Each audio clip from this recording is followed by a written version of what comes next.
Muito feliz de estar nessa terra, viu? Vocês são muito bem representados pelos paraibanos que eu conheço. Tenho grandes amigos daqui e muito honrada de estar na terra de vocês e pelo convite, ok? Queridos, a gente vai conversar de alta performance. Posso já começar para a gente ganhar assim tempo? Aqueles que me conhecem sabem que eu gosto de falar muito, né? Então vamos aproveitar. Querido que está filmando, se eu estiver andando muito, você pede para eu diminuir o ritmo, tá? Esses dias eu estava em Maceió, uma menininha de 4 anos, depois que eu dei palestra, ela veio assim e falou assim para mim: tia, você passeia muito enquanto fala. Eu acho que ela falou que os adultos não têm coragem de falar. Bem, quando a gente fala em alta performance, nós sempre pensamos em quem? Em atletas, né, que tem uma carreira de destaque. Nós pensamos em alguns jogadores de futebol que se destacam. Nós pensamos naqueles altos executivos, pessoas de fato muito brilhantes. Não pensamos nisso? Em alguém que com a sua profissão chegou em lugares alcançados por muito poucas pessoas. Mas eu quero te dizer nessa noite que a alta performance está à disposição de todos nós. E que passa por alguns entendimentos de como o nosso cérebro está estruturado, de desfazermos alguns mitos sobre o cérebro também. Deixa eu já desfazer um mito para você, posso? Gente, o nosso cérebro não é bobinho. Entendeu? Repetir 2 palavras positivas na frente do espelho não muda a nossa vida. Vocês já descobriram isso? Então, por favor, não fiquem caindo em alguns contos de fada. Ok? Nosso cérebro é complexo demais, tudo que somos, tudo que pensamos, vem de uma forma muito complexa do nosso cérebro se comportar. Ok? Mas, ao mesmo tempo, é muito legal porque o nosso cérebro pode se adaptar às situações. Legal quando essa adaptação ela acontece de forma positiva, benéfica, mas também ele pode sofrer algumas alterações prejudiciais por conta de algumas demandas que chegaram para esse indivíduo, prejudicando o seu desenvolvimento, ok?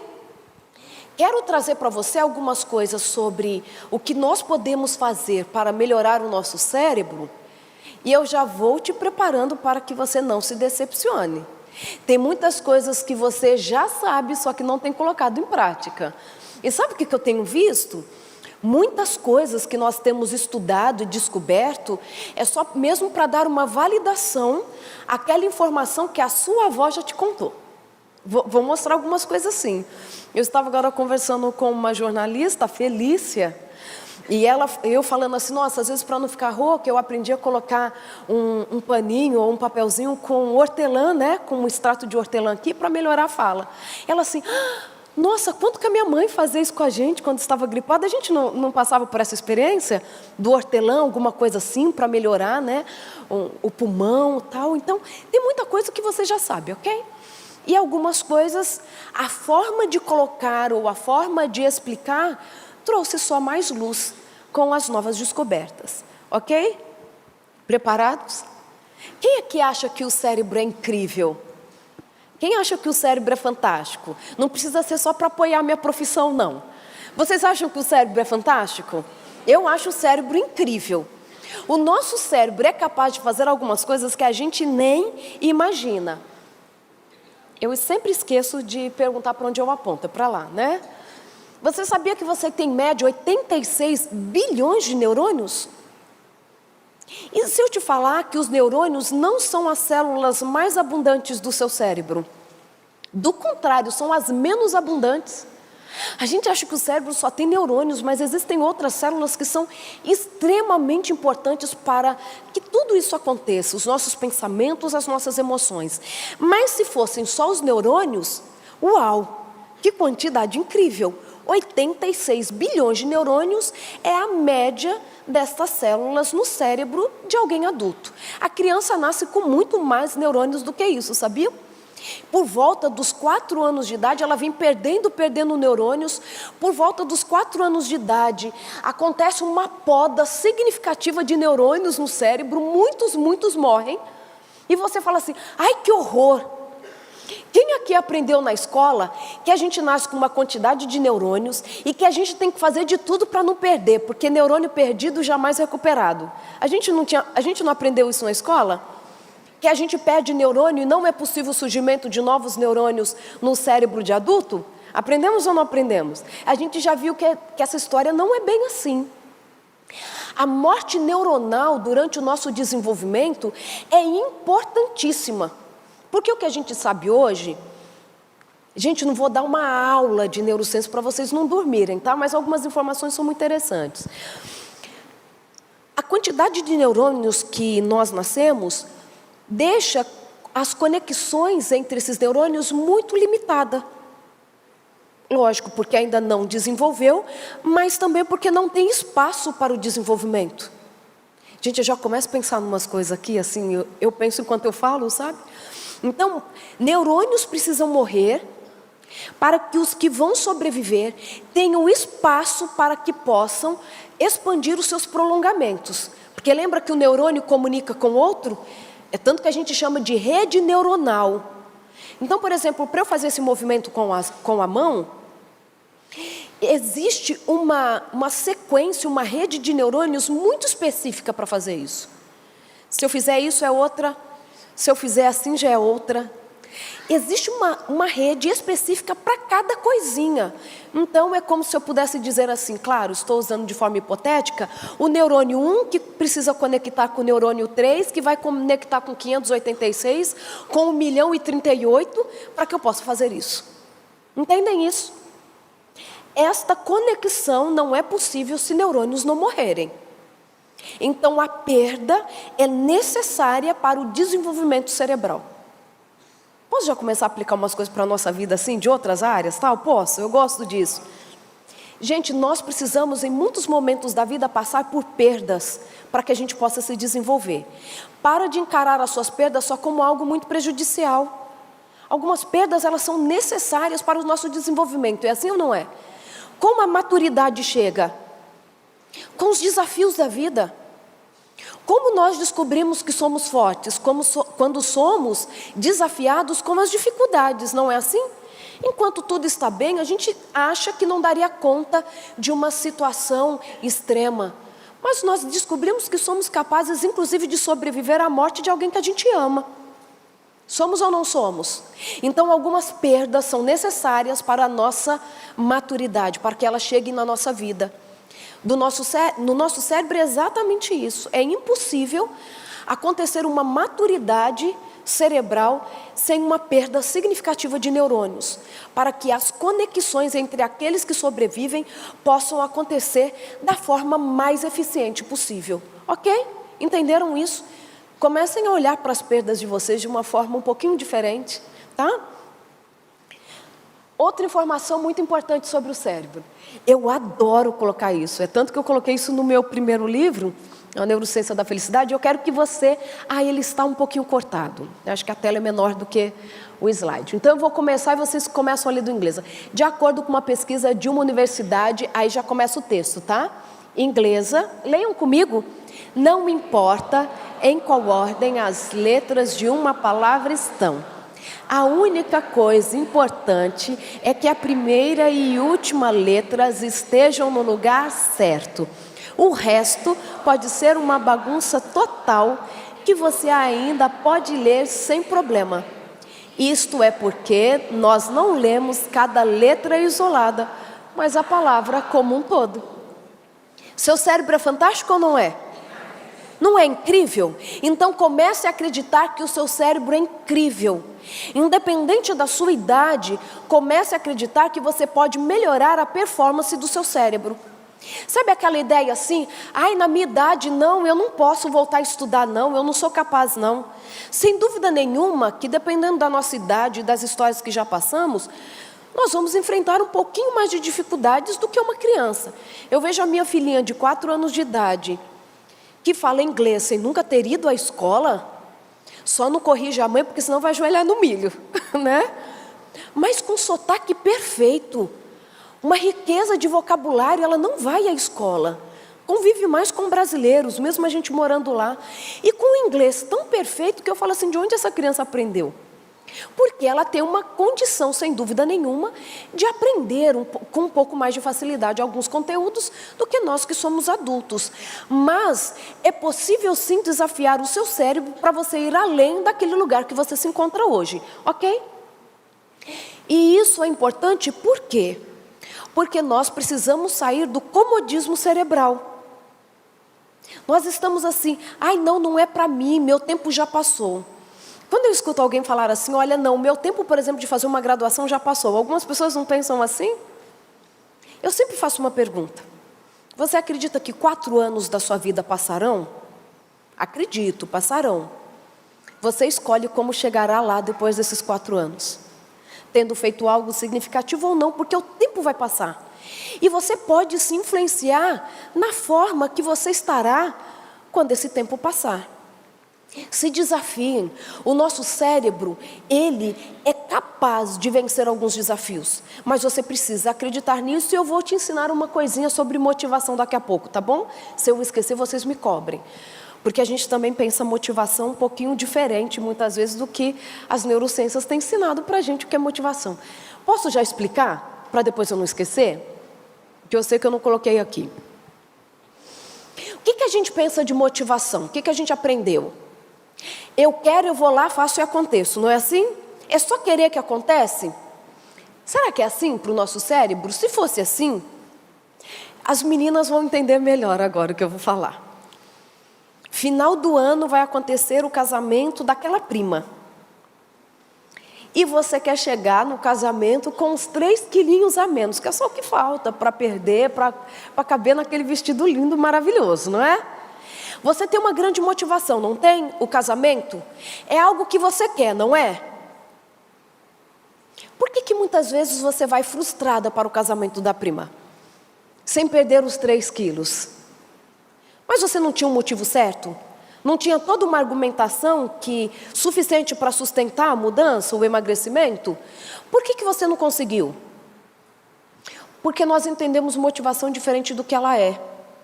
A motivação não é assim, eu quero e vai acontecer. Porque, na verdade, para o nosso cérebro, motivação mesmo, aquela coisa assim inata, que eu não preciso fazer muito para querer e acontecer e fazer, é para poucas coisas. Sexo, ganhar dinheiro, dormir, comer, jogar videogame, ajudar aos outros. São mais ou menos essas 6, que são assim, para o nosso cérebro é muito fácil. A gente gosta de dormir, não gosta? Se alguém não gosta, precisa melhorar e eu vou falar um pouco disso. Então, o nosso cérebro, ele tem somente um repertório muito pequeno, que ativa o sistema de recompensa assim e nos lança para aquela atividade. Para o resto, emagrecer, exercício físico, sabe como que a gente faz? 1, 2, 3, levanta e vai fazer. Não existe um segredo. Porque se for assim, ai, porque eu preciso, tem toda uma argumentação, você vai se frustrar. Você vai se frustrar. É 1, 2, 3, levanta e vai fazer. Já decidiu? É bom? Por exemplo, exercício físico. Quem aqui tem dúvidas de que o exercício físico é uma coisa que a gente pode deixar de lado? A gente não pode, né? Tem que fazer exercício físico. E por que a gente promete que vai começar na segunda-feira e a gente não começa? Primeiro, quando a gente fala que vai começar depois, na segunda-feira, nós já estamos dizendo para o nosso cérebro que não é tão importante para fazer parte do presente. Pode ficar para o futuro. Entenderam isso? Se você deixa para depois, para a segunda-feira, significa que não é importante para você e pode ser deixado para depois. Porque se você, de repente, comer alguma coisa que você sabe que te faz muito mal e você vai ter um choque anafilático, você vai correndo tomar medicação. Ou vai para o hospital, não vai? Se corta o dedo, você não vai correndo colocar um band-aid? Porque você entende que é tão importante, tão urgente, que você age no momento. Aquilo que você deixa para depois não é tão importante para você. Faz sentido? Então comece a prestar atenção naquilo que você deixa para depois, usando um argumento contraditório, assim, é muito importante para mim, vou começar na segunda. Se for importante, estiver ao seu alcance, você vai começar hoje. Entenderam isso? Amanhã quantos começarão a correr? Não, segunda-feira. Então, para o nosso cérebro, então você precisa fazer exercício físico, já se convenceu? Vai deixar ao lado da cama a roupinha do exercício físico, já o tênis. Vai colocar o despertador longe do seu alcance. Você tem que criar estratégias. E a hora que ele tocou é 1, 2, 3 já, levantou da cama e trocou de roupa. Porque se você pensar, você não vai. Por quê? Porque a disputa vai ser com um prazer, uma necessidade básica que é dormir. Entenderam isso? Por que, por exemplo, um controle do que nós comemos é difícil? Porque a questão de emagrecer, mesmo que seja para cuidar da saúde, está disputando com uma necessidade e um prazer básico que é comer.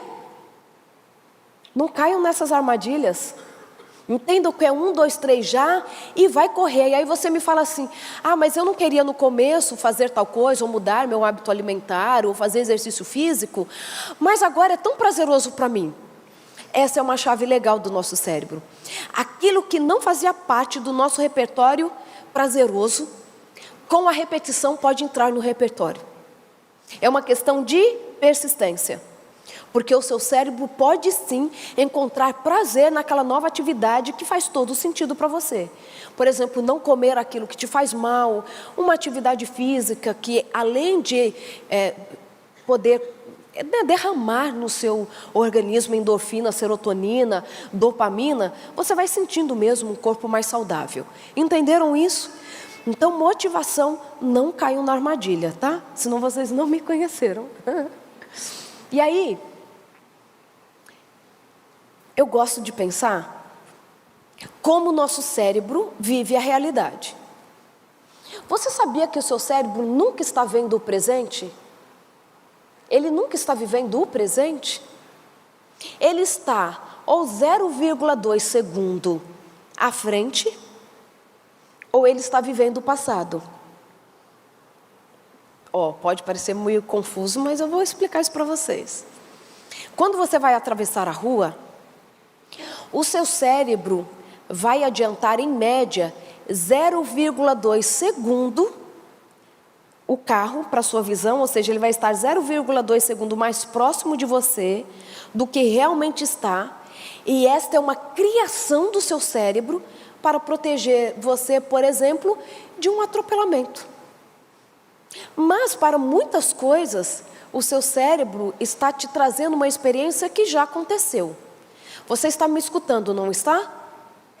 Eu já falei isso que você escuta agora, 10 milésimos de segundo no passado.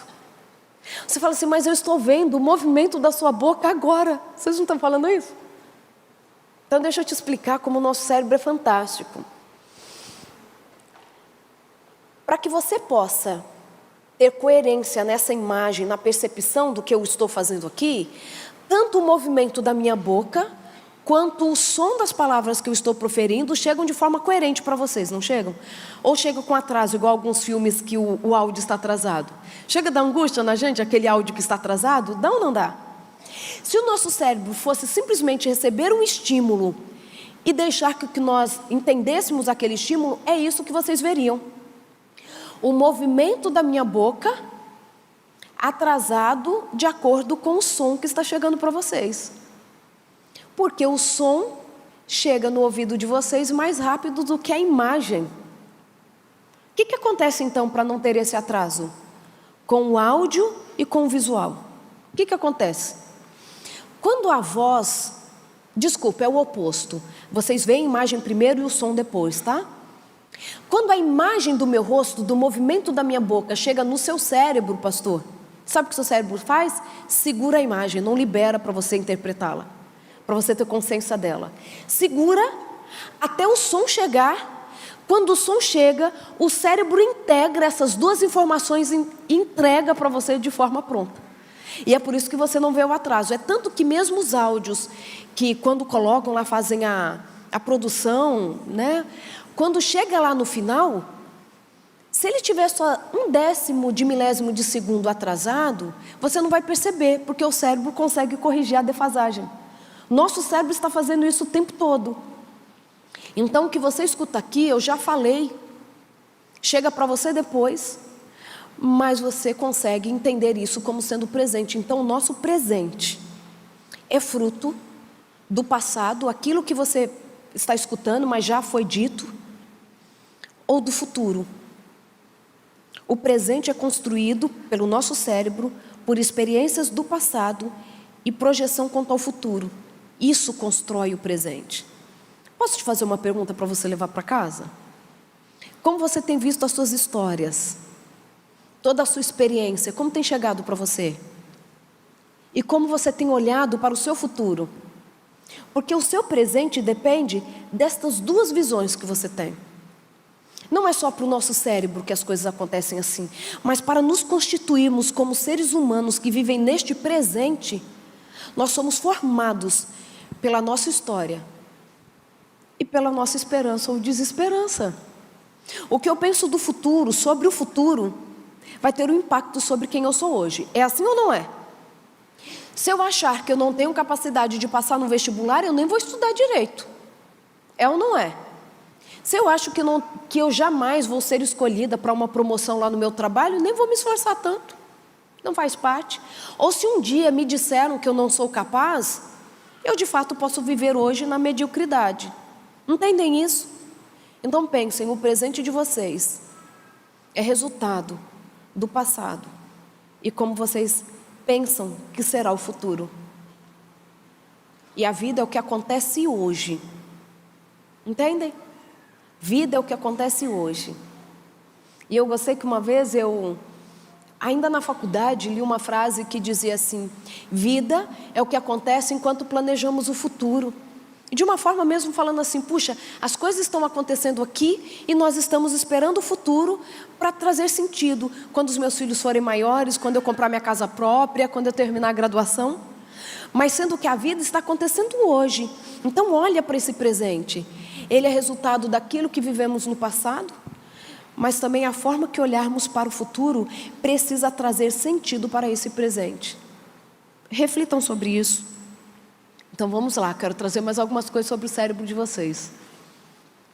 Essa imagem ela é muito representativa para nós. Essa imagem de cima é muito óbvia para vocês, essa imagem ou não?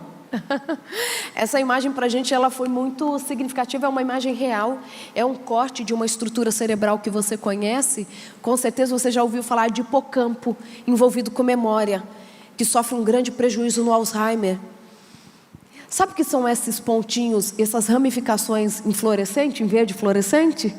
E é isso que nos encantou?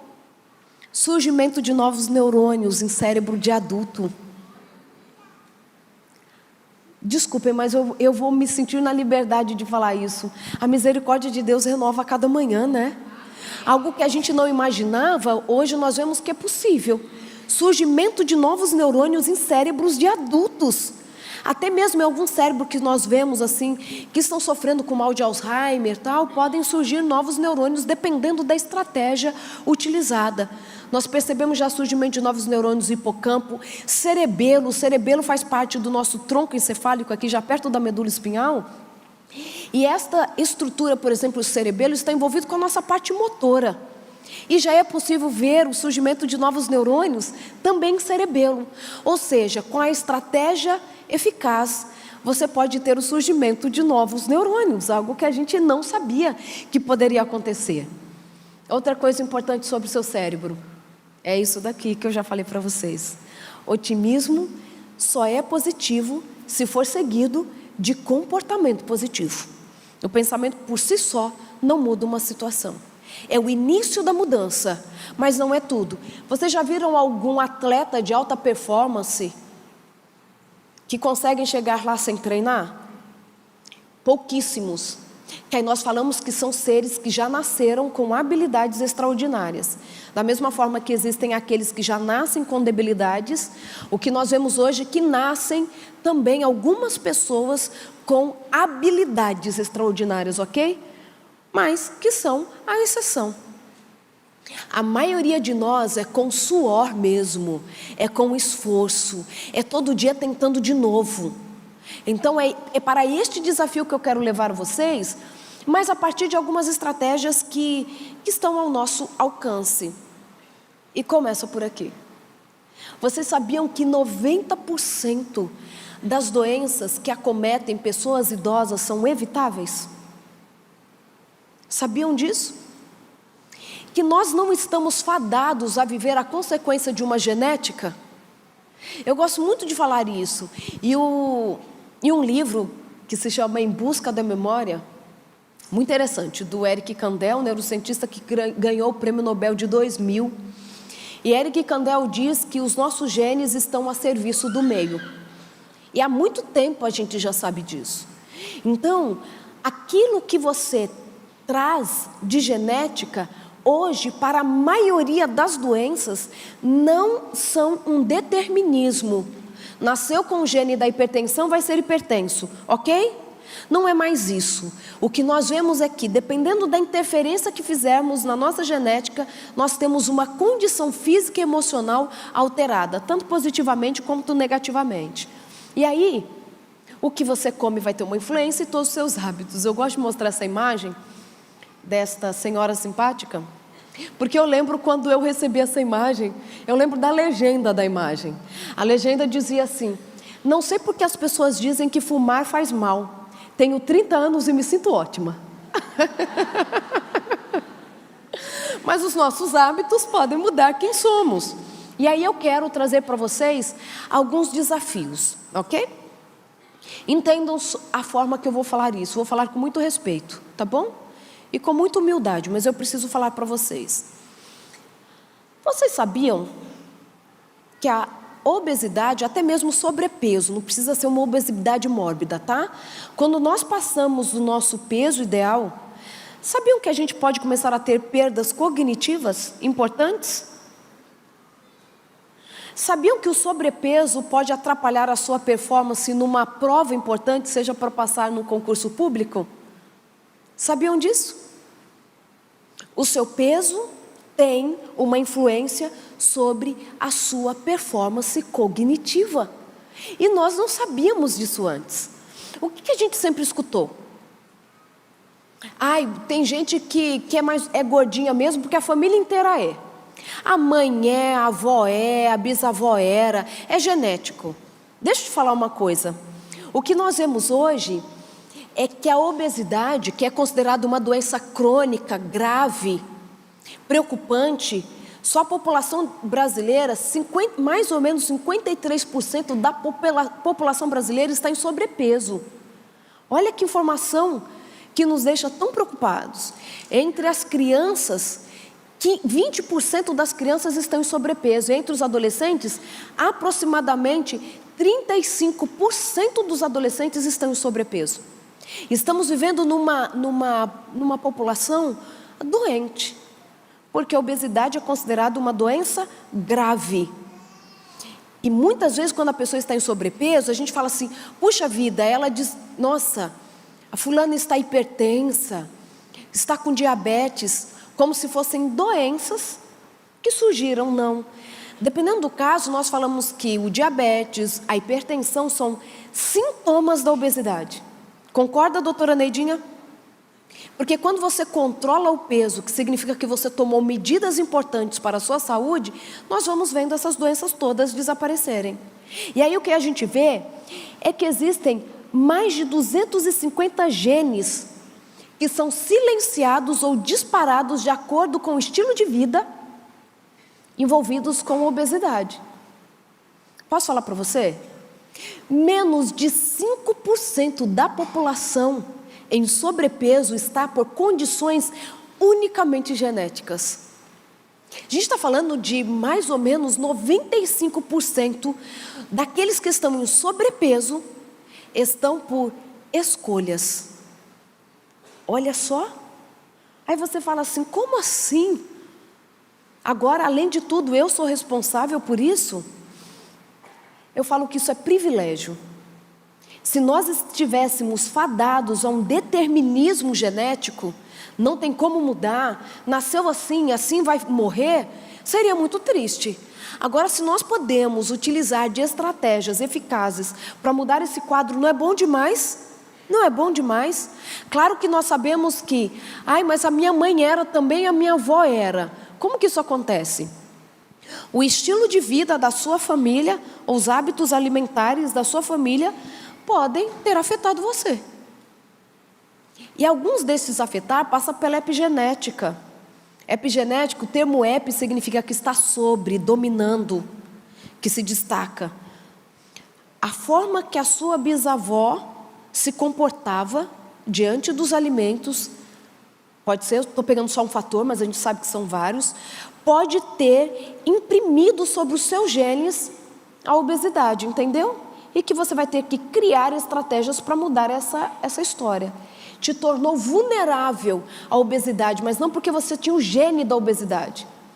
É como se fosse um carimbo sobre o seu material genético que pode ser retirado com a mudança de comportamento. Proteínas que não seriam produzidas simplesmente porque você tem um gene, mas o estilo de vida fez com que aquele gene começasse a funcionar. E ele deveria passar a vida inteira sem silente, a gente fala, sem ser ativado, ok? Então pensem nisso. O que a gente come, o que a gente dá para a criança comer, pode trazer consequências não somente para elas, mas também para os bisnetos delas, porque ela pode ficar com uma marca genética que pode ser levada para a vida inteira. E aí o que a gente vê é que não somente o que a gente escolhe comer, mas outros hábitos estão envolvidos com a proteção da nossa saúde, pensando neste momento no nosso cérebro. Aqueles que estão em sobrepeso, o que nós falamos é que a inflamação do seu organismo é crônica. E inflamação, diferente do que a gente habitualmente escuta, né? Fez um machucado e inflamou. A inflamação no nível celular significa uma alteração na forma da célula funcionar, produzindo algumas proteínas, algumas substâncias que são prejudiciais para o seu organismo, levando a defeito celular ou uma morte não programada da sua célula. Acontecendo então uma liberação de substâncias que são extremamente prejudiciais, ou aumento da produção de algumas proteínas. Quando a gente olha para uma célula obesa, nós ficamos preocupados com algumas proteínas que enxergamos ali. Por exemplo, interleucina 6, interleucina 3, TNF-alfa. Sabiam que interleucina 6 e interleucina 3 estão extremamente abundantes em células cancerígenas? Por isso que o sobrepeso nos torna mais vulneráveis, pode nos tornar mais vulneráveis ao desenvolvimento do câncer. Sabiam que o estresse oxidativo para o surgimento de radicais livres, que a gente tem medo de radicais livres, né? Pode ser por conta do sobrepeso? Posso falar uma coisa para você? Neidinha, me corrija se eu estiver errada. A gente fala assim, olha, vamos combater radicais livres e vamos tomar vitamina E. A gente não toma vitamina E para diminuir radicais livres? Se eu te falar que tomar vitamina E sem praticar exercícios físicos, dependendo do organismo, pode provocar o aumento de radicais livres? Aquilo que você toma para combater os radicais livres pode ser um motivo para aumentá-los, porque vitamina E sem exercício físico pode ser muito prejudicial para o nosso organismo. Entenderam como é um todo? Às vezes nós estamos preocupados assim, como posso ser um melhor profissional? Preciso de dicas para melhorar minha memória, eu vou dar algumas para vocês nesse sentido. Preciso melhorar minha memória, preciso não sei o quê, mas estamos descuidando do que é básico. A obesidade é considerada uma inflamação crônica generalizada do nosso organismo, que vai literalmente do nosso cérebro até a ponta do dedão. O cérebro inflama com a obesidade, não permitindo que o seu cérebro tenha a sua capacidade de resolver as coisas da melhor maneira possível. Então, quer ter alta performance? Comece a cuidar do seu peso. E não é só cuidar, gente, para chegar no peso ideal, não. Não é só nesse sentido. Que às vezes sobrepeso é um indicativo de que a gente está descuidando de alguma coisa. Mas mesmo você aí, fala assim, o meu peso está legal, mas tem cuidado da alimentação? Tem feito exercício físico? Porque se você não estiver fazendo isso, você não está aproveitando o máximo do que o seu cérebro pode fazer. Porque ele está inflamado.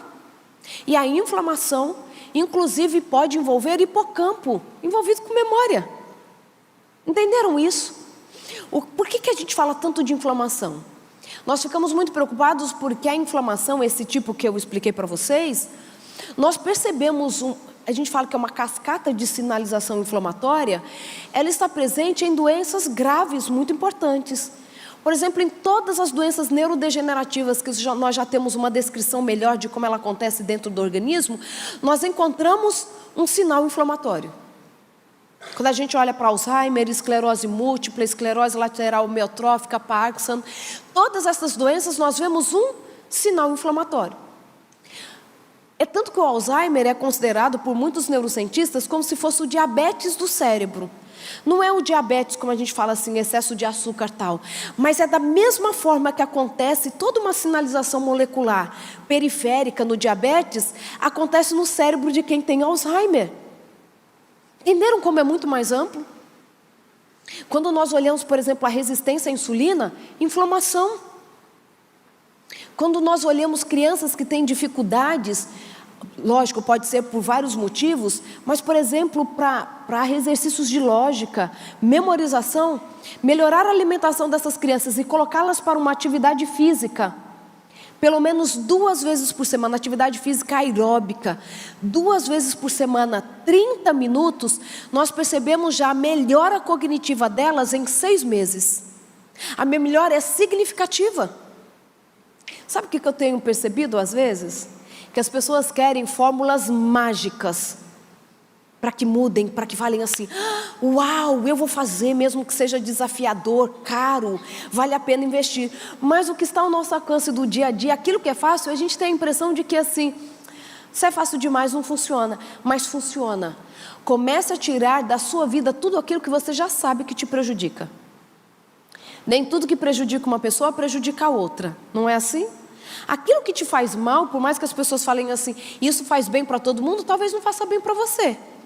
Presta atenção, evita. Você sabe o que tira você do prumo, né, da sua saúde? Evita. Vai fazer exercício físico, claro, sempre com uma recomendação médica para saber o que você pode e o que não pode fazer, mas vamos nos colocar em movimento, vamos mudar. Inicialmente é difícil sim. Por quê? Porque o nosso cérebro, ele precisa de desafio, mas a gente fala de desafios horméticos. São pequenos desafios que o colocam para funcionar melhor. Estou simplificando assim. Mas o nosso cérebro, ele quer fazer algumas coisas principais. Primeiro, ele quer obter prazer com as nossas atividades. Seja comer, seja pensar. Ele quer obter prazer, evitar a dor e economizar energia. O cérebro gosta dessas 3 coisas. Quando você faz algo que o tira dessa circuitaria tão tranquila, tão conhecida, vai ser um desafio para ele. E vai fazer bem. Querem saber um desafio muito bom para o cérebro alimentar? Querem saber? Vocês colocarem aí na rotina de vocês, que nós falamos que é um desafio hormético, que vai diminuir a inflamação e vai fazer com que algumas proteínas que são muito importantes, por exemplo, a sódio, potássio, ATPase, abundante em todo o nosso organismo, é essencial para nos mantermos saudáveis e jovens. A sódio, potássio, ATPase é uma das substâncias muito importantes para nos manter jovens. O anti-age, que a gente escuta muito, né, o anti-envelhecimento, esses protocolos, a gente fala que se você aumentar o albaína vai te ajudar muito. A sódio, potássio, ATPase vai te ajudar muito. Eu falei da albaína, eu vou falar daqui a pouco para vocês. 2 fontes horméticas muito legais para o nosso cérebro. Não sei como vocês chamam por aqui, né? Qual o nome que vocês dão? Para cúrcuma, açafrão. Qual o nome que vocês chamam? Açafrão? O açafrão é ótimo para o nosso cérebro. É um estímulo hormético maravilhoso para o nosso organismo. Diminui a inflamação e ajuda a aumentar a sódio, potássio, ATPase. Resveratrol, presente na uva. Na uva, então se você toma o suco de uva ou come a uva, tem resveratrol. Resveratrol é ótimo para o nosso cérebro. Outra coisa da alimentação que é muito bom para o nosso cérebro: restrição alimentar.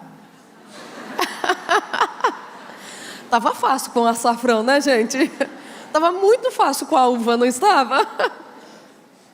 Eu não trouxe a imagem para vocês porque ia ficar muito longo, mas se as mulheres vierem amanhã eu posso mostrar para vocês algumas imagens. Gente, não serve para crianças e adolescentes, tá? É para adultos. Os estudos indicam, comprovam em animais, inclusive, já comprovam em animais, que a restrição de 30% da nossa ingesta calórica nos deixa jovens por mais tempo. Não é só a diminuição de doenças, mas a aparência mesmo. Eu devia ter trazido a imagem, né?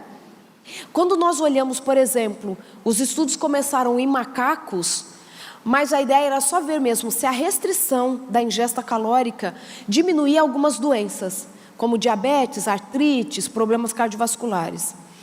Não era a intenção dos estudos, mas o que se descobriu é que, de fato, você diminui em mais ou menos 2 vezes a incidência de artrite, reumatismo, 3 vezes a chance de ter câncer.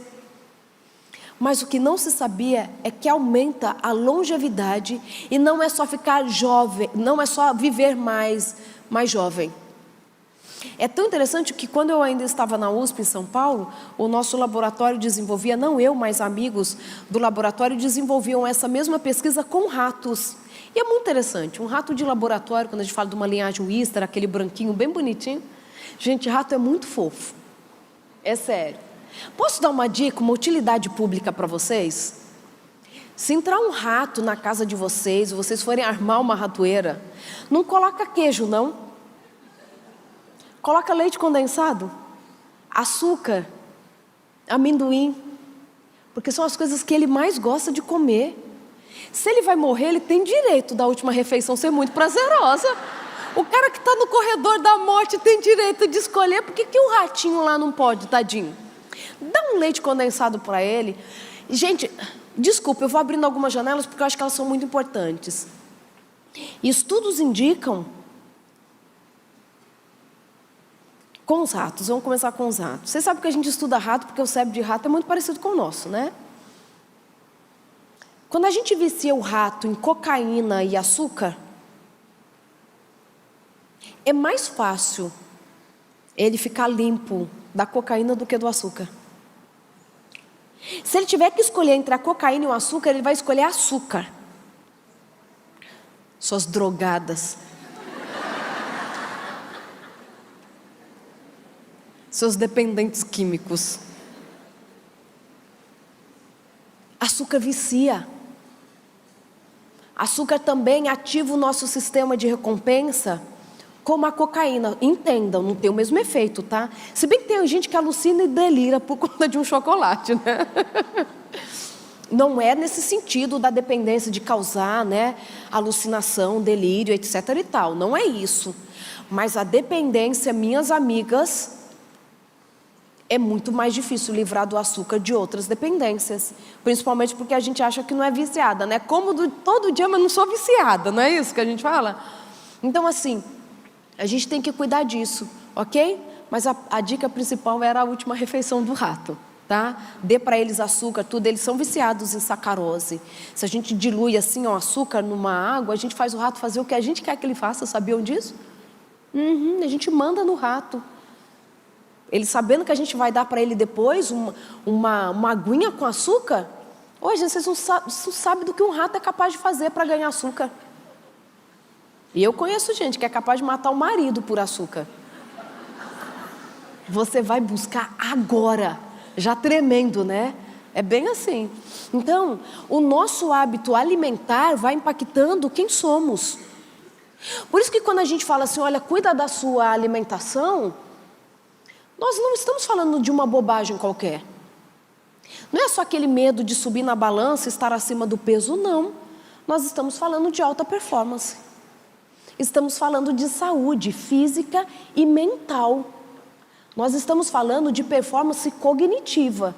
Então vamos nos colocar no movimento, gente. Outra coisa que é muito interessante. Eu gosto de falar disso. Uma coisa que tem impactado muitas pessoas na vida adulta e às vezes elas não prestam atenção nisso ou não sabem, né? É a violência. Por que eu trago esse assunto? E eu me prometi que sempre que eu estiver falando para um público pela primeira vez, eu vou falar disso. Nós temos que ser uma sociedade que combatamos a violência. Porque nós falamos muito da consequência, né, psicológica da violência, do abuso, mas nós muitas vezes não sabemos Quão grave é a consequência? Claro, não dizendo que a consequência psicológica já não seja tão grave entre si. Trago algumas informações. O que nós temos visto é que muitas pessoas que têm dificuldade para concluir uma graduação, elas podem ter sido abusadas sexualmente na infância, sabiam disso? Elas têm dificuldades para terminar as coisas que começam. Olha só, quero despertar em você 2 sentimentos, tomara que eu consiga. O primeiro deles é generosidade com você mesma. Não há autopiedade, dó de mim, coitadinha de mim. Mas talvez você traga impresso nos seus genes mesmo, na sua história de vida, marcas que foram deixadas em você por outros. E a violência pode ser uma dessas marcas, que podem trazer para você uma incapacidade.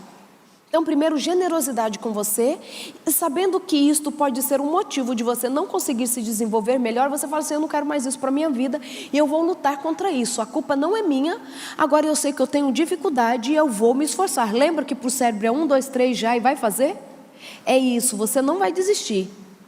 E também despertar em você generosidade pelos outros.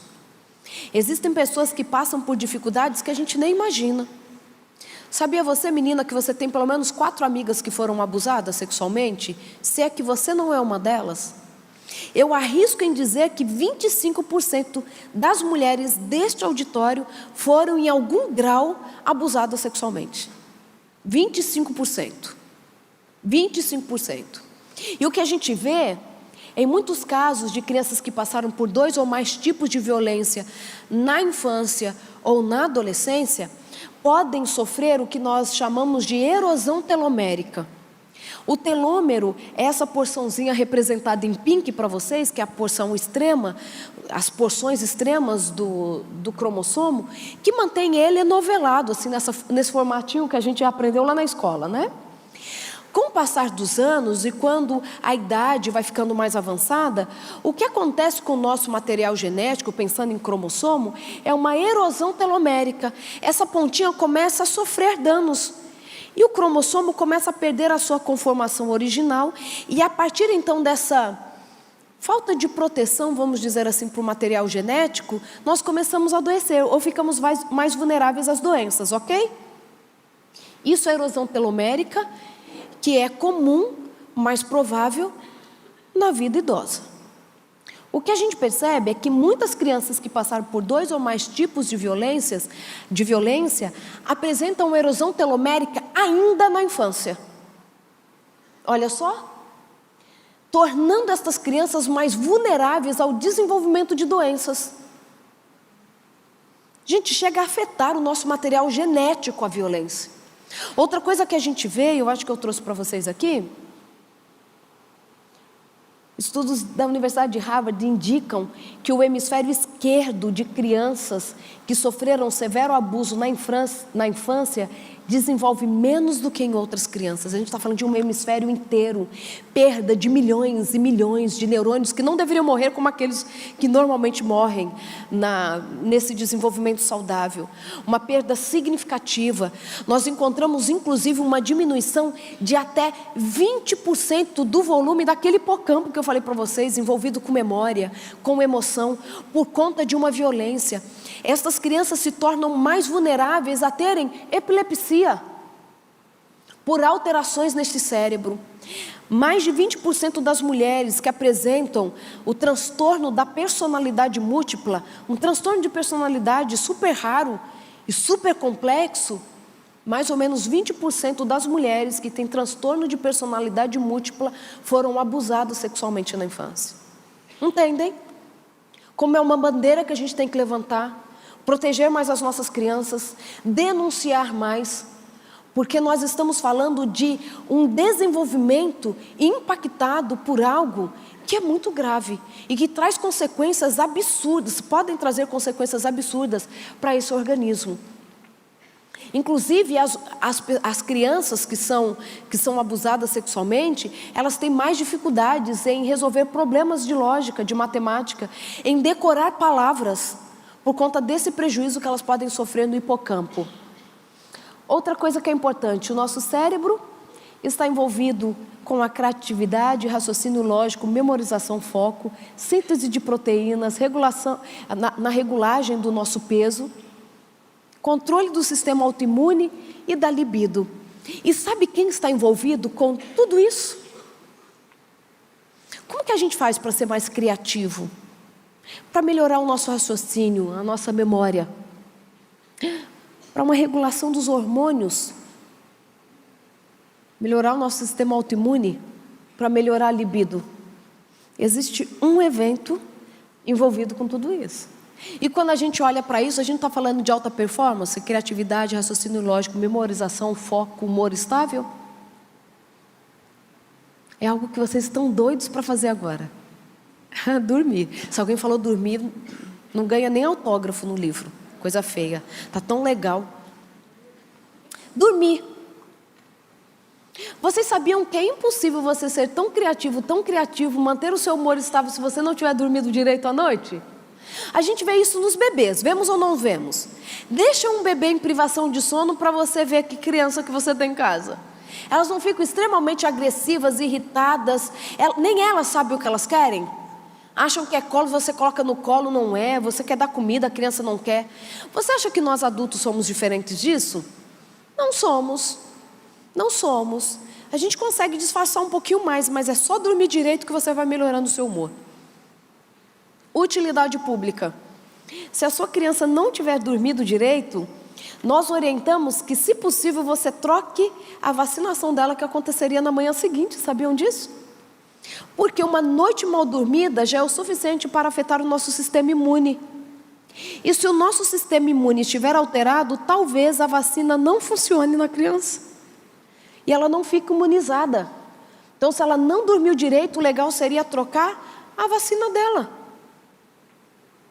O que nós falamos muito para o mundo corporativo é que, se existe uma decisão importante para ser tomada no dia seguinte, vá dormir. Se você não dormiu direito, se possível, adie aquela reunião importante. Por quê? Porque quando nós olhamos para o cérebro, deixa eu ver se já é a próxima imagem. Eu falo disso. Olha só, alguns estudos mostrando que, por exemplo, alguém em vigília, e esse caso é de uma privação de sono bem prolongada para pegarmos os resultados mais extremos, mais significativos, 56 horas de vigília, você já vê uma diminuição significativa da empatia, da assertividade, do controle impulsivo ou do impulso. Pensamentos positivos diminuem e aumentam os pensamentos esotéricos. Nós já começamos a perceber uma alteração significativa no nosso cérebro, no controle dos nossos impulsos, a partir de 19 horas acordados. Faz a conta comigo. Significa que você dormiu ou vai dormir só 5 horas. Muitos de nós têm dormido 5, 6 horas por noite. Tem dormido ou não tem? Sabiam que uma pessoa em 19 horas de vigília, a resposta rápida dele, o controle motor, o controle de impulsos, a criatividade, fica tão afetada como se ela estivesse com 0,8 grama de álcool no sangue. Sabiam disso? É tanto que os testes que nós fazemos, tanto em pessoas alcoolizadas com 0,8 grama, que significam 2 taças de vinho, ou não, 3 taças de vinho, 2 doses de uísque ou 3 cervejinhas, é a mesma performance motora ou cognitiva de alguém que está 19 horas sem dormir. Olha só. Tem gente que bate no peito, né? Não bebo. Tem um controle, só bebo quando eu quero. Não, às vezes está bêbado, é todo dia. Ele não sabe. Olha lá, eu estou revelando as dependências químicas de vocês. Entende? Não dormir diminui a performance do nosso cérebro. O córtex pré-frontal, envolvido com a nossa tomada de decisão refletida, não consegue atuar direito se a gente estiver com sono. Nós temos uma diminuição da ativação, da atividade mesmo. Quando a gente olha em ressonância, a atividade do cérebro na tomografia, nós percebemos que a atividade diminui no córtex pré-frontal quando a gente está em privação de sono. diminuindo a sua capacidade de tomada de decisão refletida. Aí quer ter uma alta performance e não dorme direito, não tem como. Quantas horas a gente deve dormir por noite? Recomendada para os adultos? 8 horas. E a gente não abre mão das 8 horas. Já foi um tempo que até mesmo os especialistas em sono acreditavam, ainda lá na década de 80, que se você passasse por 3 ciclos completos do sono, que é composto, né, da fase 1, fase 2, fase 3, o sono REM, não REM, toda aquela divisão que a gente tem, já era o suficiente para o nosso cérebro, mas isso não é verdade. É necessário que você durma, em média, 8 horas por noite, para que você mantenha a sua performance cognitiva do jeito que tem que manter. E a sua saúde. Por quê? Um dos motivos, e até um estudo de um grupo japonês, mostrando que as 8 horas de sono são essenciais, e um dos motivos é o aumento do líquido encefalorraquidiano no nosso cérebro. Sabe aquele líquido que passa pela nossa medula espinhal e pelo cérebro também, banhando, fazendo a limpeza, a faxina do nosso cérebro? Durante as horas do sono, o volume desse líquido no cérebro aumenta em média aproximadamente 60%, olha só. E este aumento é para que, de fato, aconteça, entre outros eventos, uma faxina do cérebro, reparação de células, memorização, consolidação de memória só acontece quando nós dormimos. Quem aqui às vezes fala assim, minha memória anda ruim? Gente, se tem uma pergunta que as pessoas me fazem assim, doutora, que remédio eu uso para a memória? Já escutaram isso? É o que eu respondo para elas? Vai dormir. Vamos começar pelo que é básico? E aí, esse líquido encefalorraquidiano, para fazer tudo que ele precisa fazer no nosso cérebro a contento, ele precisa estar aumentado no nosso cérebro por aproximadamente 8 horas. 8 horas. A qualidade do nosso sono é muito importante. Se você dormiu a noite inteira e acordou cansado, tem alguma coisa atrapalhando o seu sono. E aí talvez você precise fazer uma higiene do sono. Posso falar de melatonina para vocês um pouquinho? E melatonina? Gente, melatonina a gente não vai comprando de balde e tomando, não. Ai, mas é fitoterápico, feito de planta, é hormônio. É hormônio, a gente não sai tomando melatonina. Melatonina é para casos muito específicos, ok? A maioria de nós precisa só fazer higiene do sono. Sabiam que quem tem dificuldades para dormir não deveria tomar banho quente na hora de dormir? Ainda bem que a gente está na Paraíba, né, gente? Na Paraíba, vocês estão muito bem atendidos pelo clima nesse aspecto. Mas o banho quente atrapalha o sono de quem tem problema para dormir. E a gente acha que é o contrário, né? Não, aumenta a adrenalina circulante. E a adrenalina deixa a gente mais desperto. Você fala assim, puxa, eu tomo banho quente e durmo igual criança. Você não tem distúrbio do sono, entendeu? Então é diferente. Entendeu? É diferente. Se você tem problema para dormir, são dicas que a gente dá para você ir mudando. Você pode fazer higiene do sono até em bebês que funciona. A atividade física tem que ser pelo menos 3 horas antes da hora de dormir. Depois das 5 horas da tarde, nós não deveríamos tomar nenhuma bebida estimulante. A incluir café, chás escuros e etc e tal, entenderam? Né? As bebidas, mesmo os refrigerantes que tem uma corzinha mais escura, que eu não vou falar o nome para não começarem a salivar, isso também é dependência química, queridos. Eu nem cito o nome, chega a arrepia. E eu estou aqui para libertar vocês. Olha a ideia. Gente, eu cresci na igreja, eu posso usar uns exemplos? Eu precisava saber disso quando eu era adolescente, quando eu era jovem. Conhecereis a verdade vos libertará, né? Vocês têm essa noção de que é mais amplo? Quando o menino vinha e falava assim, Deus falou que é para você namorar comigo. Estou contando a história dos outros, porque ninguém queria namorar comigo.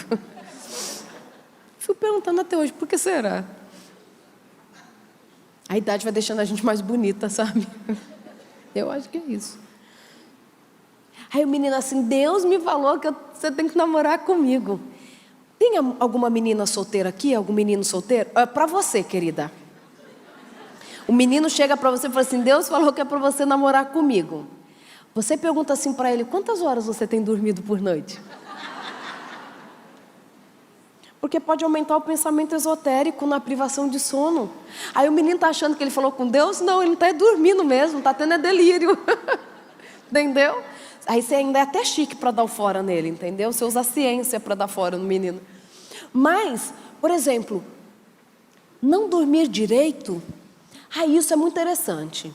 Eu estava até orientando uma dissertação de mestrado, e o tema era o aumento da agressividade entre os adolescentes. Os adolescentes estão mais agressivos em machucar os outros. A gente tem visto umas barbáries, né? Recentemente eu vi uma situação que aconteceu na cidade de Campinas, não sei se vocês viram, um grupo de adolescentes que mataram o outro, porque parece que aquele menino mexeu com a namorada do outro. Era uma história assim. Mataram o menino, juntaram 3 e mataram. Foram na casa do menino, tocaram a campainha, no que ele saiu, bateram nele até matar. Porque ele mexeu com a mina do outro. Nós temos percebido que o aumento de agressividade tem aumentado entre os adolescentes. E um dos motivos tem sido o quê? Privação de sono. Esses meninos não estão dormindo mais. O sono já muda na adolescência. Posso falar disso? Como é o sono dos adolescentes? O cérebro do adolescente está passando por uma grande transformação, certo? Para chegar na conformação do cérebro do adulto. E nessa modificação, uma coisa que muda é o sono do adolescente. A forma que o cérebro desperta, a hora que o cérebro de fato vai despertar. Sabiam que o cérebro do adolescente vai despertar a partir das 10 horas da manhã? Alguns despertam por volta do meio-dia. E outros por volta de 2 horas da tarde. Eu arrisco em dizer que outros nem acordam. Que eles não nos escutem. Por isso que a gente insiste muito que adolescente não deveria estudar no período da manhã. Quem sabe um dia a gente faz um volume, né, para poder mudar essas questões. A gente sabe que é mais complexo do que isso. Mas pelo menos as matérias mais desafiadoras não poderiam ser no primeiro período. Tem que ser no primeiro período para eles levarem a sério. Gente, é uma questão neurológica. O cérebro deles não está acordado pela manhã. A resposta rápida é difícil para eles.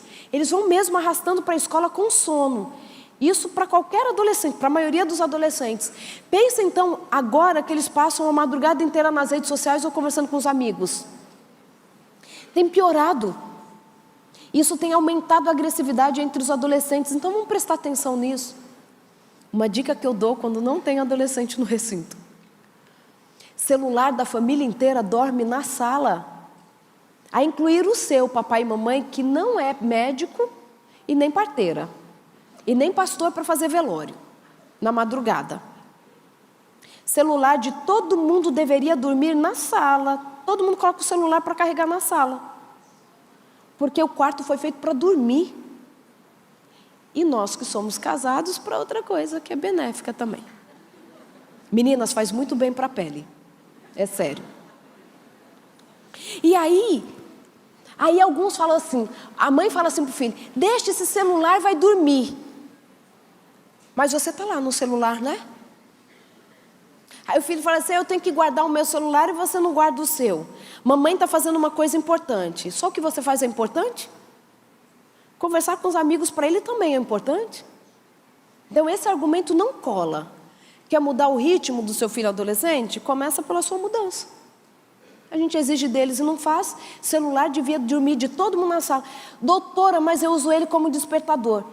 Eu ouvi dizer que aquele despertador antigo ainda existe e é super baratinho. É sério. Ainda funciona. Por que eu falo disso? Porque você sabe, para que a gente de fato tem um celular? Vamos lembrar. Por que a gente tem Quando que a gente usa um aparelho celular? Qual período? Quando a gente está acordado ou quando nós estamos dormindo? Não é para o nosso período de vigília que a gente usa o celular? Ele no quarto é a lembrança para o nosso cérebro que nós não podemos nos desligar completamente. Mesmo que você durma, o seu cérebro fica meio ligado naquele aparelho que está dentro do seu quarto. Sabe o hipocampo, envolvido com consolidação de memória? Ele também faz o gerenciamento das nossas tarefas.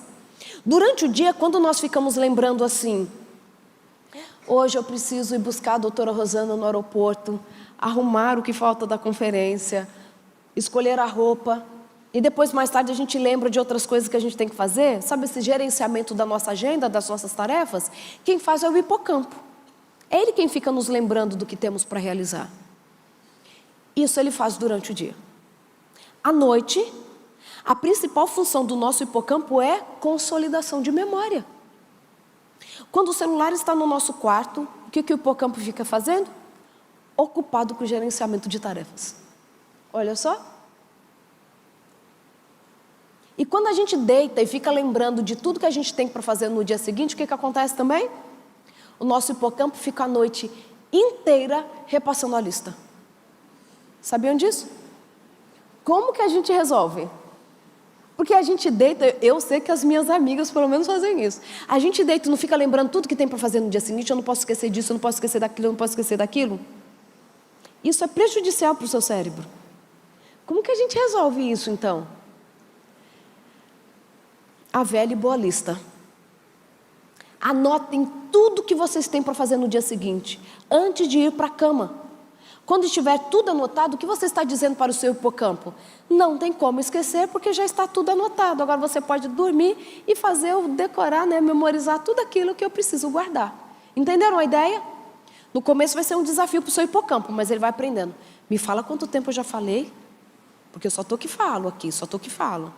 E aí quando a gente olha, a privação de sono reduz a inteligência emocional e os pensamentos e a habilidade de pensamentos construtivos. A nossa criatividade, tudo é afetada pela privação de sono. Gosto muito dessa revisão, que ela fala que o impacto da privação de sono sobre a tomada de decisão. E a conclusão desse artigo, que faz uma revisão do que tem na literatura sobre o tema, fala que a privação de sono prejudica decisões que envolvam ações inesperadas, inovadoras, revisão de planos e a comunicação. Falando de comunicação, tem muito casamento que vai mal por privação de sono. Sabiam disso? Quando nós estamos em privação de sono, nós temos maior facilidade de memorizar, e memorizar e evocar, lembrar palavras negativas do que as positivas e neutras. Sabiam disso? É tanto que para um grupo grande, foi dada uma lista de palavras para que decorassem.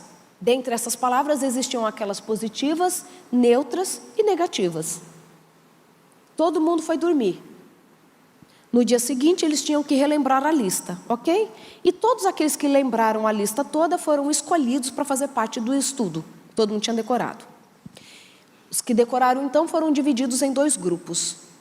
Um grupo dormiu às 8 horas e o outro grupo ficou em privação de sono.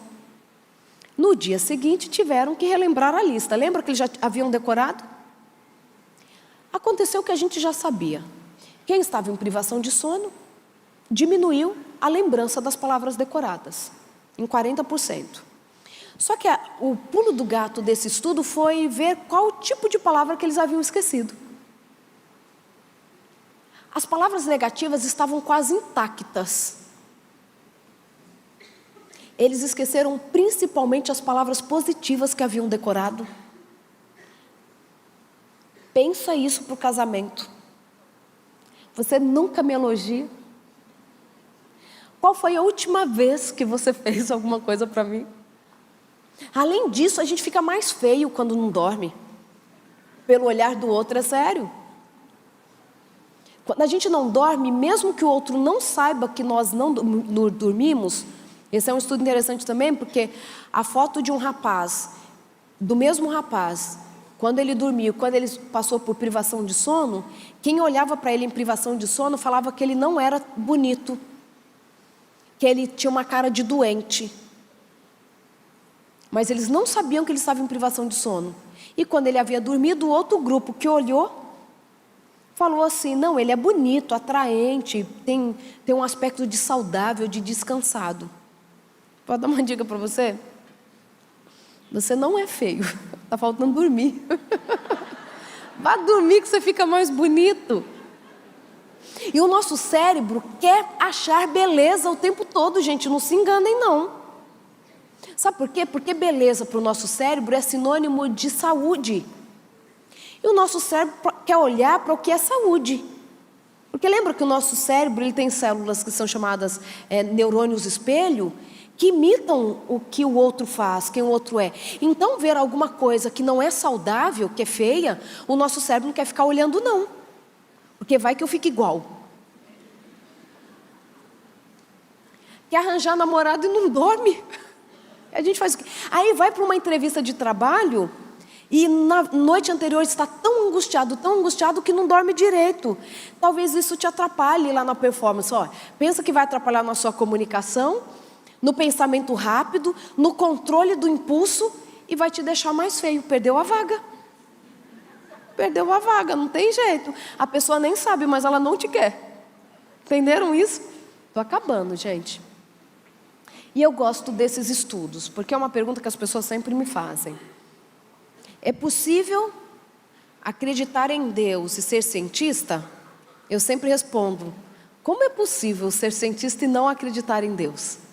Por quê? Porque nós encontramos muitos estudos hoje mostrando o quanto a religiosidade faz bem para o nosso cérebro. Diferente de espiritualidade, ok? Espiritualidade é só acreditar no cosmos, uma coisa mais vazia não, menos específica, né? Não é mais vazia, desculpa o termo. Menos direcionada. Quando você tem um corpo de crenças muito bem estruturada, isso ajuda o seu cérebro. E a gente percebe que essa associação, e olha que essa revista, ela é muito importante, faz parte do grupo das revistas da Nature. A Nature é a revista científica mais importante do mundo, tá? Na saúde. E a gente olha que os religiosos que participaram da pesquisa encontraram mais paz e sentido para a vida do que os não religiosos e apresentavam mais saúde física. Além disso, eu gosto muito desses estudos desenvolvidos pela doutora Zila van der Meer, porque nós somos contemporâneas de Escola Paulista de Medicina, e junto com os meus outros amigos. Razões para o não uso de drogas ilícitas entre jovens em situação de risco.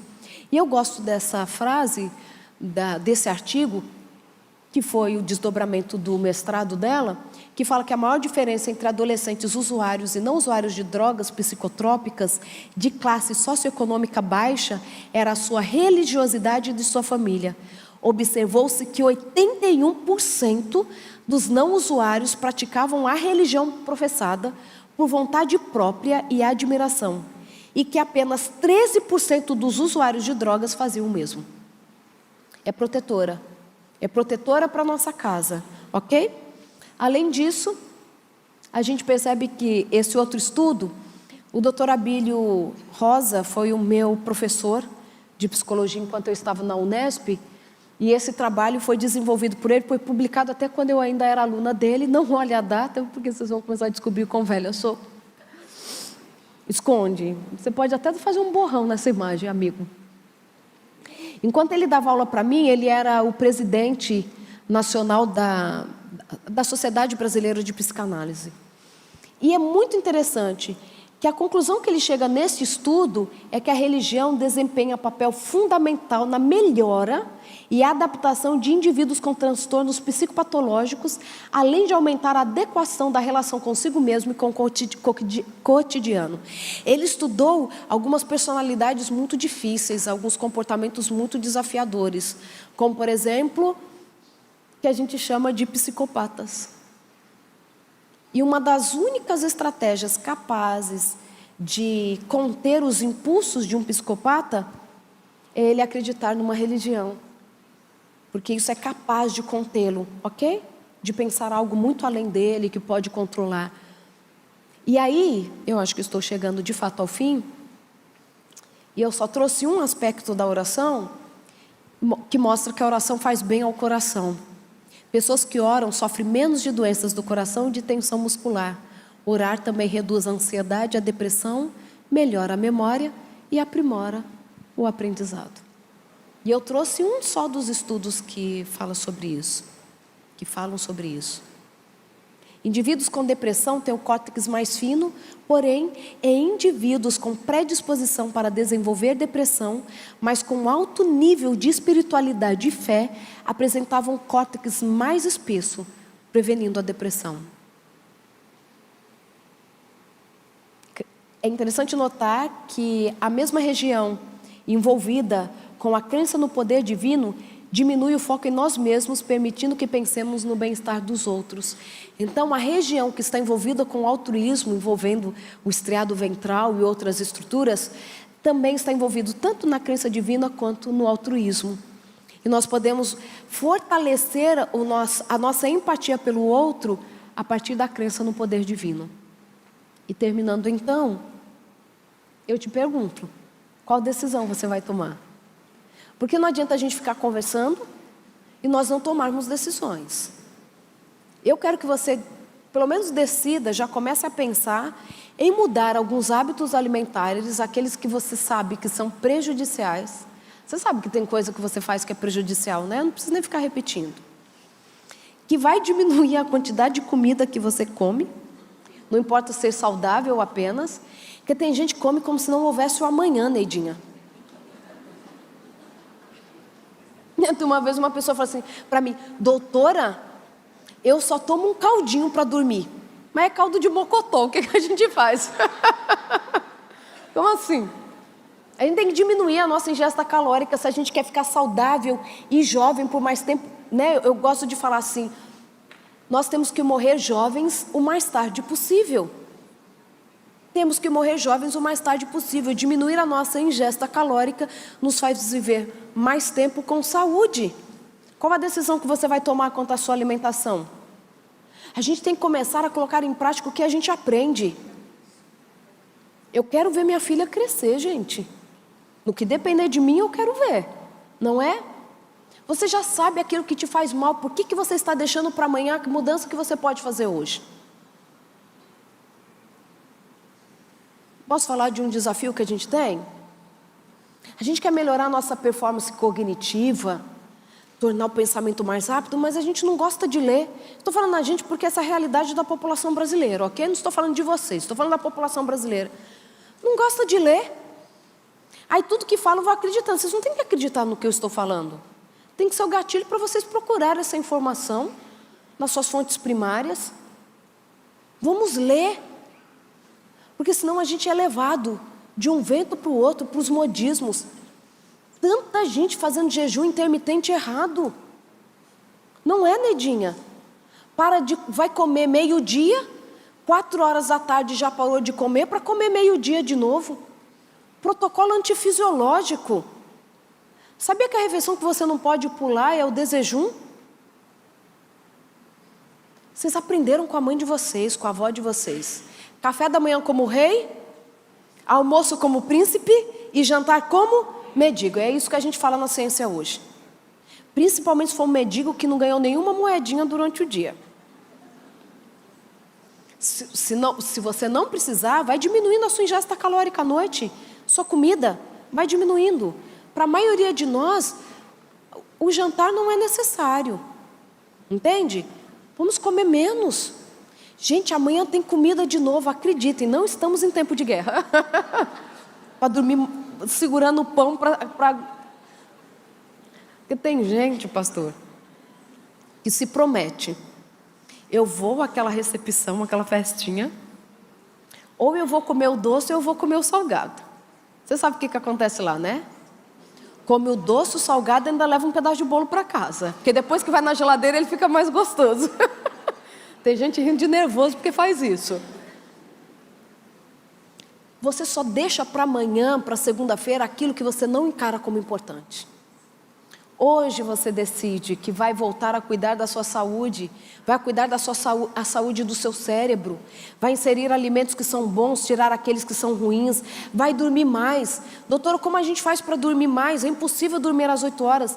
Te desafio a começar a dormir pelo menos 15 minutos a mais por noite. A gente é capaz de dormir 15 minutos a mais ou não é?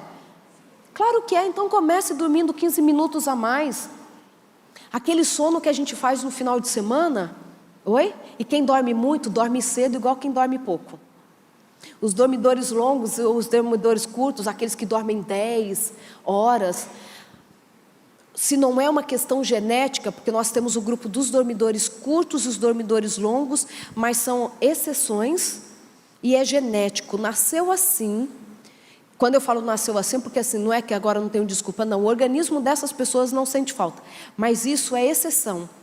Tem que ser, como a gente sabe disso, nasceu assim. Desde bebê não dorme bem, dorme pouquinho. Sempre dormiu muito, mas o dormir pouco não é em consequência de uma casa barulhenta ou falta de rotina, nasceu doentinho, entendeu? Por isso que é mais difícil.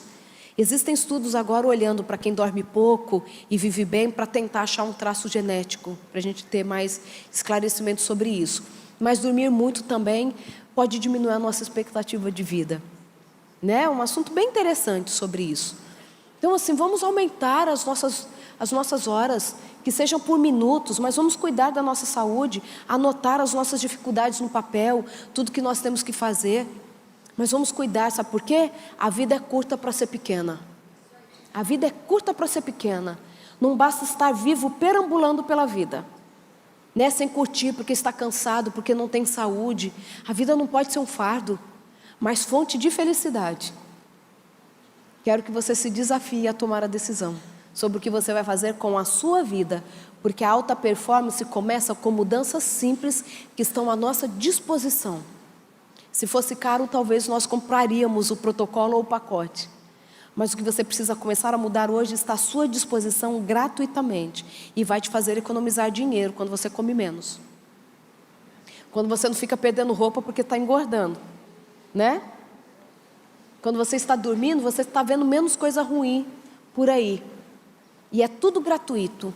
O exercício físico, vocês moram num lugar privilegiado. Quantas pessoas gostariam de ter acesso a uma praia tão linda para poder andar, né? Exercício físico é gratuito, uma alimentação vai te fazer economizar dinheiro e o sono vai trazer descanso para todos nós. Não sei em que você acredita, mas eu acredito que Deus, Ele está à nossa disposição para nos ajudar naquilo que ainda é desafiador. Mas Deus opera em quem coopera. Leva isso para você, tá bom? Muito obrigada por estar aqui com vocês nessa noite.